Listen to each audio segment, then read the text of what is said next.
Second madam Anurag Thakur का, साध्वी प्रज्ञा का क्या क्या कहा गया है? अगर मैं जी सवाल खड़े होकर सवाल पूछिए। एक मिनट शांति पहले आपका सवाल, छोटा सवाल। मेरा सवाल कांग्रेस प्रवक्ता से और हमारे इस्लामिक स्कॉलर से है। जो अभी ये हुआ है कन्हैया लाल जी के साथ, इन्होंने ये अभी नहीं किया, इसकी तैयारी इन्होंने 2014 में शुरू कर चुके थे, जिसका परिणाम कन्हैया लाल को भुगतना पड़ा। उसके आपका जो ट्रेनिंग हुई, इनकी ट्रेनिंग हुई क्योंकि नहीं एक मिनट सुनिए, मेरी बात सुनिए पहले, आप बहुत देर से बोल रहे हो, ठीक है। आपने जो कन्हैया लाल जी के साथ किया है ना, वो कन्हैया लाल के साथ नहीं किया, आपने मोदी विरोध में, भाजपा के विरोध में, इस सरकार विरोध में आपने उसके परिणाम को दिया है। और आपको जो ट्रेनिंग दी है वो कांग्रेस मुख्यालय में दी गई है। इस्लामिक स्कॉलर, इस्लाम का जो फोबिया आपने देश में बना दिया है वो किसने बनाया है? कांग्रेस के जो राहुल गांधी है, एक ट्वीट पे कहते हैं कि हिंदू मैटर करता है, लेकिन कल के मैटर में इन्होंने मुस्लिम वर्ड का यूज नहीं करा। क्या कांग्रेस कभी इस चीज को सपोर्ट करेगी? ये इंपॉर्टेंट पॉइंट है। जो त्रिपुरा पे हुआ उसमें हिंदूज का नाम ले आया और दूसरे में नहीं लेके आए। शोएब जमाई, ये बड़ा वाजिब सवाल है।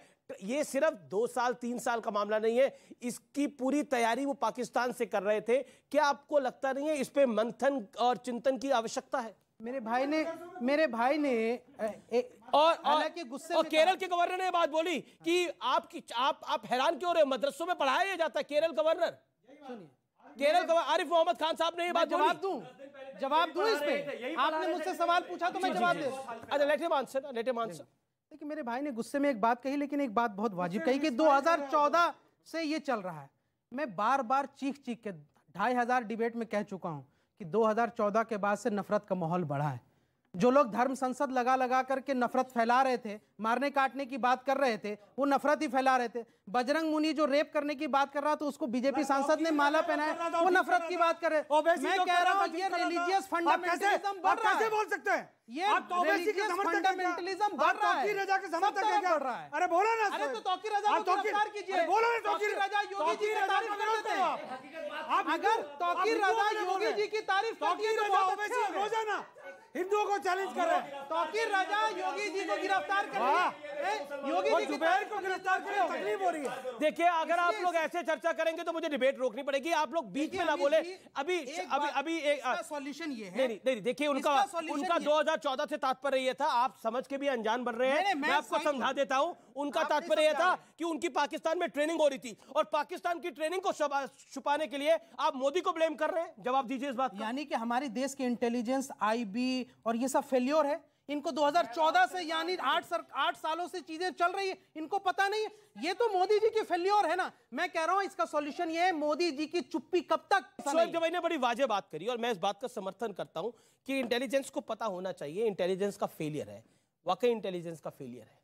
और इंटेलिजेंस का फेलियर क्यों है, आज मैं इसको थोड़ा विस्तार से बता भी देता हूं अपने व्यूअर्स के साथ। ये मेरा और मेरे व्यूअर्स का संवाद है और मुझे लगता है कि आज वक्त आ गया है इस संवाद को करने का। मैंने कई बार सोचा इसके बारे में, मैं इसको कैसे कहूं, और आज वक्त आ गया है। मैं आज बहुत महत्वपूर्ण बात कह रहा हूं। इंटेलिजेंस फेलियर की जो बात कही गई वो बात बिल्कुल जायज है। इंटेलिजेंस फेलियर तब क्या करेगा जब बालकृष्ण गंजू 1990 में, जो पेशे से टेलीकॉम इंजीनियर था, मां भारती की सेवा कर रहा था, वो अपने घर में बच जाता है जब वहाबी आतंकी आते हैं। वो बच जाता है अपने घर पे, और वो अपने घर पे बच जाता है। वहाबी आतंकी वापस जाने लगते हैं, लेकिन पड़ोस के मियां साहब को लगता है कि बच कैसे गया, और बताता है वो ड्रम के अंदर है। तो ड्रम के अंदर गोलियां चलती हैं, और ड्रम के अंदर जब गोलियां चलती हैं तो बालकृष्ण गंजू मारा जाता है। उस इंटेलिजेंस का क्या करिएगा जो बगल के घर से हो रही है? उस इंटेलिजेंस का क्या करिएगा शोएब जी भाई? जरूर सोच के इस पर कभी ना कभी बताइएगा, आज बताने की आवश्यकता नहीं है। उस इंटेलिजेंस का क्या करिएगा जो कहती है पड़ोस के घर में कोई छुपा हुआ है तो उसको पकड़ लो। उस इंटेलिजेंस का क्या करिएगा? और यह बात मैं आपको इसलिए बता रहा हूं क्योंकि बालकृष्ण गंजू मेरे अपने पिताजी के दोस्त थे, और आज भी उनका परिवार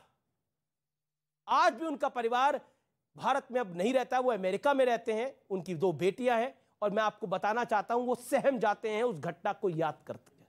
और यह बात बिल्कुल तथ्यात्मक रूप से मैं बता रहा हूं आपको कि उस इंटेलिजेंस का क्या करिएगा जब पड़ोसी बताता है, उस इंटेलिजेंस का क्या करिएगा जब कश्मीरी पंडितों को घर से भगाने के लिए वहां की मस्जिदों से आह्वान हो जाता है, उस इंटेलिजेंस का क्या करिएगा सिस्टम फेल हो जाते हैं जब वहां भी सोच खड़ी होती है, सिस्टम फेल हो जाता है। उस इंटेलिजेंस का क्या करिएगा जब नारे लगाए जाते थे कि अगर आपको कश्मीर में रहना होगा तो क्या कहना होगा, अगर आपको कश्मीर में रहना है तो अपनी औरतों को छोड़ के चले जाओ, क्या करिएगा? शोएब जमाई इस पर जरूर चिंतन मंथन थोड़ी देर के लिए करेगा।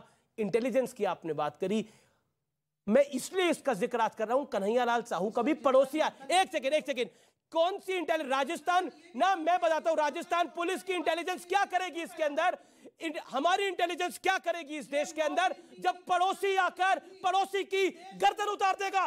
कौन सी इंटेलिजेंस क्या करेगी? कौन सी इंटेलिजेंस क्या करेगी? जवाब दीजिए। आप जरूर कीजिएगा कि एज ए एंकर जो पूरा देश आपको सुनता है, कभी आपने इन अपराधियों को जिन्होंने आज तक मॉब लिंचिंग घटनाएं की, कभी आपने इनके खिलाफ यहां से आवाज उठाई? मैंने हर किसी को एक्सपोज किया है, मैंने हर किसी को एक्सपोज किया है, ऊपर से लेकर नीचे तक। ऐसे मॉब लिंचर को आपकी सरकार ने, हमारी केंद्र की सरकार ने माला पहनाया, इनको नौकरी दी है। क्या करेगा? इसलिए ये चिंता जरूर कीजिएगा। जब पड़ोसी की गर्दन उतार रहा है तो इंटेलिजेंस क्या करेगी? जरूर कीजिएगा। और साहू का जिनसे झगड़ा था उन्होंने ही इन आतंकियों को बुलाया था, और इस प्रकार की घटनाएं पहली बार नहीं है, अनेकों बार, जैसे आपने बताई गंजू साहब की बात। एक्चुअल में क्या है, भैंस के आगे बीन बजाने का कोई फायदा नहीं है।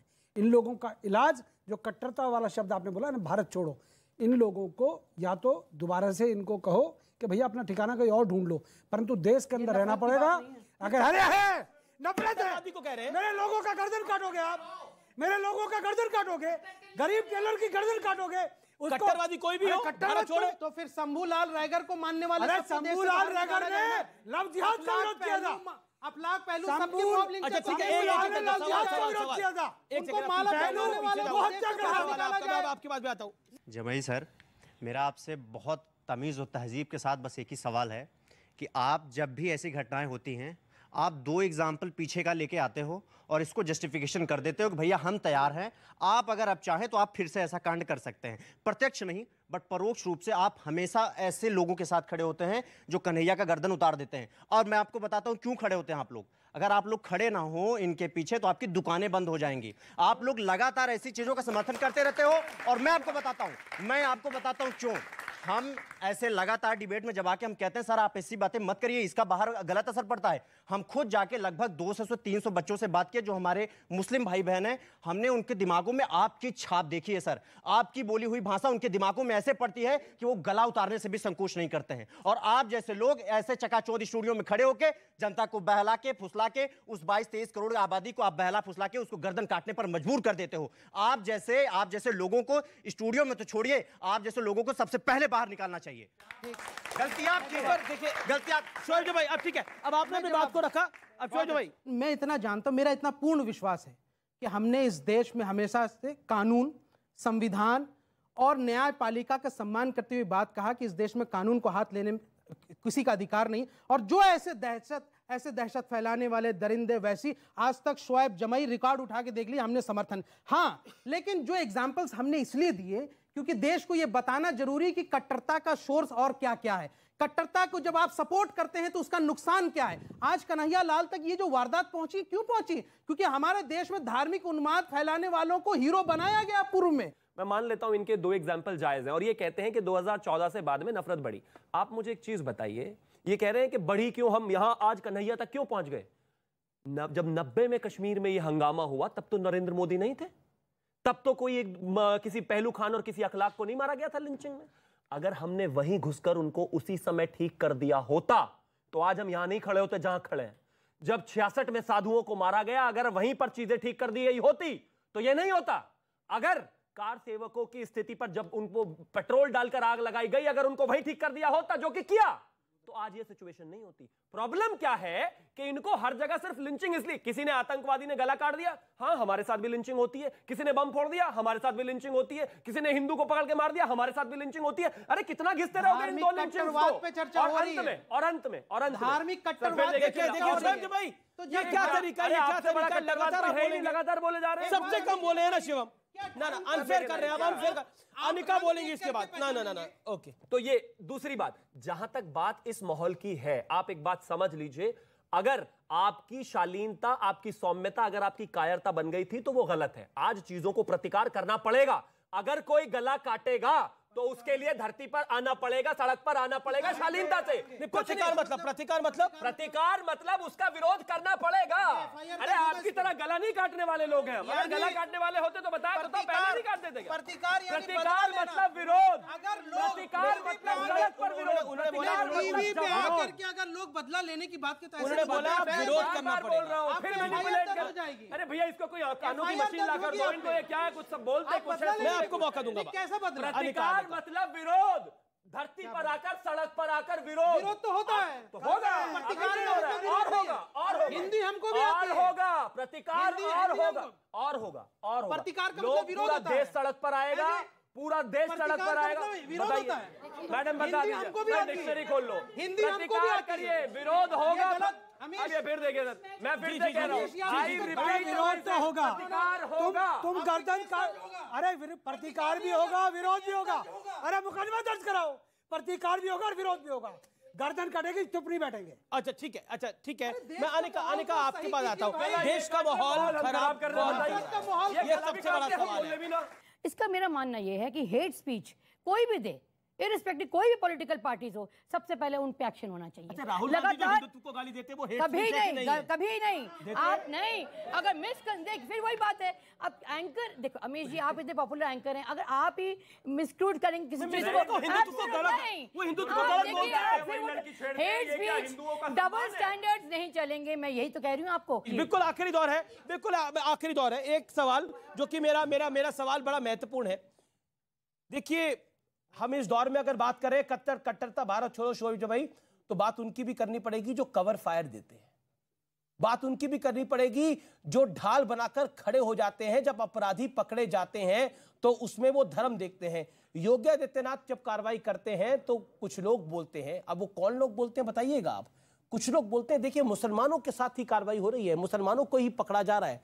ऐसा क्यों बोला जाता है? अपराधी तो अपराधी है। जैसे आप अभी कह रहे हैं कि ये दो जिन्होंने ISIS जैसी गर्दन उड़ाई, गर्दन काटी, वो अपराधी है, तो वो भी तो अपराधी है जो योगी आदित्यनाथ पकड़ रहे हैं, जो योगी आदित्यनाथ की पुलिस पकड़ रही है, वो भी तो अपराधी है। वो भी तो अपराधी है जिनको NIA पकड़ती है। उनको आप क्यों कहते हैं? और ये आज से, ये 2014 का नहीं है, मैं 2002 में आपको लेके चलना चाहता हूं। मैं आपको इशरत जहां के टाइम पर लेके चला जाता हूं, जब इशरत जहां पकड़ी गई। इस देश के अंदर एक एजेंसी कह रही थी वो आतंकी है और दूसरी एजेंसी कह रही थी वो आतंकी नहीं है, और इशरत जहां को बिहार की बेटी बता दिया गया। बताइए वो कवर फायर क्यों? और इशरत जहां एक आतंकी निकली अंत में, बोलिए वो कवर फायर क्यों? और याकूब मेमन जिसको सुप्रीम कोर्ट फांसी देता है, उसके लिए कहा जाता है कि गलत हो रहा है। एक आतंकी, अफजल हम शर्मिंदा है, तेरे कातिल के जिंदा है। इन सबको पैदा करने वाला, मैं पूरी जिम्मेदारी से बात कह रहा हूं, इन सबको पैदा करने वाला ये कवर फायर है। ये कवर फायर इन जैसे वहाबी सोच के लोगों को पैदा करता है।